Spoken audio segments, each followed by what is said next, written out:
Selamat datang di Pojok Santai.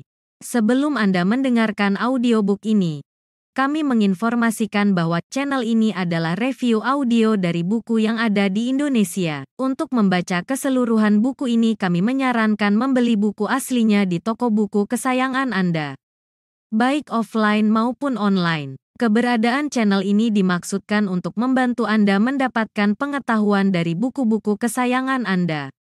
Jangan lupa untuk subscribe, like, dan komen. Selamat datang di Pojok Santai, channel khusus yang membahas komik dan novel dengan cara asik. Rangga Patih mulai melaksanakan ujian terakhir sebagai tanda dia lulus sebagai pendekar Raja Wali Sakti. Seperti apa ujiannya? Yuk langsung saja disimak video kali ini.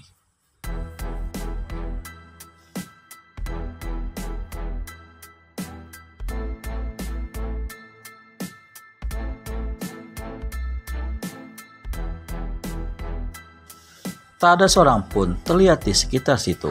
Kalas Renggi yakin pasti orang yang membentak itu mempunyai kepandaian yang tinggi. Segera dia waspada. Siapapun adanya, keluar! Jangan seperti tikus busuk bersembunyi dalam got. Teriak Kalas Renggi dibarengi penyaluran tenaga dalam yang besar sehingga menggema ke seluruh bukit.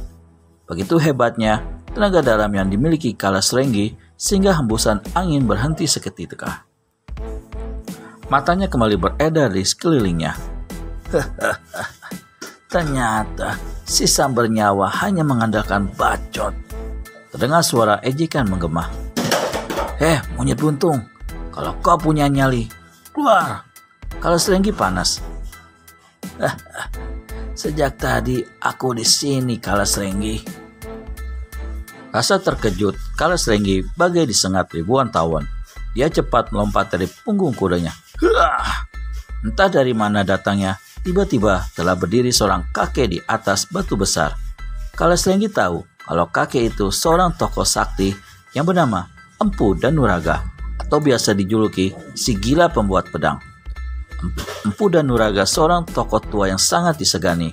Meskipun sikap dan tingkah lakunya ugal-ugalan, tetapi dia termasuk tokoh aliran putih. Banyak tokoh hitam yang tunduk dan tewas di tangannya. Caranya berdiri di atas batu itu juga seperti bocah.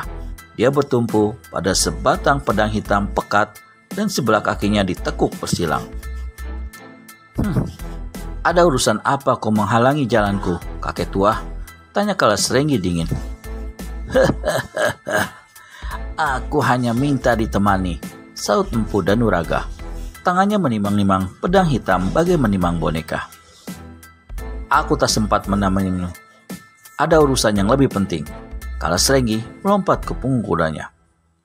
Namun belum sempat duduk, tiba-tiba sepotong ranting kering meluncur cepat ke arahnya.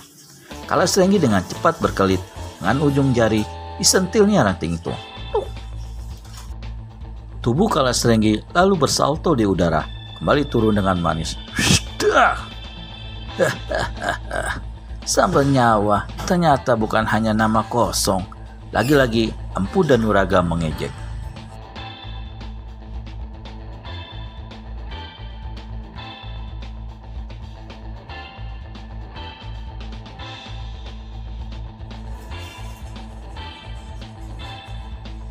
Empu gila, bentak Kalas Renggi gusar.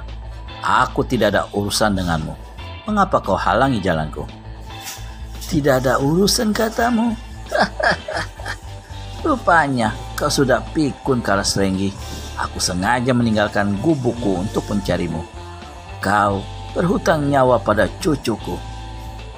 Jangan mencari-cari perkara, Empu Danuraga. Aku tidak kenal dengan cucumu. Empu Danuraga mendengus sambil menghentakkan pedang hitamnya ke atas batu. Dengan cepat, dia melompat ke arah Kalas Renggi. Dar! Batu yang terkena hantaman pedang hitam tadi berderak, lalu hancur dulu jadi seperti tepung. Kalas Renggi terperanjat melihat kehebatan kakek tua itu. Kalas Renggi melihat jelas kalau pedang tadi hanya dihentakkan satu kali. Hentakannya pun biasa saja, namun hasilnya sangat mengejutkan. Batu sebesar kerbau hancur jadi serpian. Sungguh luar biasa tenaga dalam dan pedang hitam Empu Danuraga. Tidak mustahil pedang hitam itu merupakan senjata pusaka ampuh dan dahsyat. 3 tahun bukan waktu yang lama, Kalas Renggi, dengus Empu Danuraga geram. Apa kau sudah lupa dengan peristiwa 3 tahun yang lalu di Padepokan Banyularang? Tentu saja Kalas Renggi tidak lupa. Padepokan Banyularang adalah tempat pertama dia menunaikan tugas yang diberikan Geti Ireng. Seluruh murid-murid di Padepokan itu dibabatnya karena tidak bersedia mengakui Panji Tengkorak sebagai partai terbesar dan induk seluruh partai. Ada seorang anak muda yang menjadi tamu di Padepokan Banyularang terbunuh oleh Kalas Renggi. Apakah pemuda yang mencoba membunuhnya itu cucu Empu Danuraga? Kau membunuh seorang utusan pribadiku. Kau tahu siapa tamu yang kau bunuh di Padepokan Banyularang? Geram Empu Danuraga. Matanya tajam menatap Kalas Renggi. Aku tidak peduli siapa dia, saut Kalas Renggi getir. Dia cucuku. Kalas Renggi tak terkejut lagi. Sudah diduganya sejak semula kalau anak muda itu adalah cucu Empu Danuraga. Hutang pati, bayar pati. Hutang nyawa, bayar nyawa. Lanjut Empu Danuraga lalu bersiap-siap menyerang Kalas Renggi. Kalas Renggi segera bersiap-siap pula. Dia sudah mendengar tentang kehebatan tokoh tua ini. Maka dengan segera dicabut pedang kembarannya. Sring! Mata pedang yang keperakan itu bersinar menyilaukan. Tertimpa cahaya matahari yang telah kembali bersinar. Disilangkan kedua pedang di depan dada. Kaki kanannya ditekuk ke depan sedikit. Itulah pembukaan jurus pedang kembar, jurus dahsyat yang jadi salah satu andalan Kalas Renggi. Empu Danuraga terkekeh melihat pembukaan jurus pedang kembar. Mainan bocah ingusan, jangan kau pamerkan di hadapanku. Rasakan pedang kembarku, kakek sinting. Kalas Renggi segera menerjang dengan jurus-jurus ampunya. Empu Danuraga terkekeh sambil berkelit sedikit ke kiri dan ke kanan menghindari sabetan dan tusukan pedang kembar. Jurus pedang kembar yang dimainkan Kalas Renggi memang hebat. Gerakannya cepat sehingga bentuk pedangnya tidak nampak lagi. Yang terlihat hanya seberkas sinar kembar berkelebatan mengurung Empu Danuraga. Namun begitu, Empu Danuraga tenang saja. Bahkan kedua kakinya tidak bergeser sedikit pun. Suara tawanya terus terdengar. Setan tua, jangan katakan aku kejam jika kau di ujung pedangku. Dengus Kalas Renggi melihat lawannya hanya berkelit saja. Sudah kukatakan, pedangmu hanya mainan bocah ingusan, ejek Empu Danuraga. Kalas Renggi mengubah serangannya. Kali ini digunakan jurus dua mata pedang maut. Jurus ini lebih hebat lagi. Kalas Renggi bahkan hanya terlihat bayangannya saja.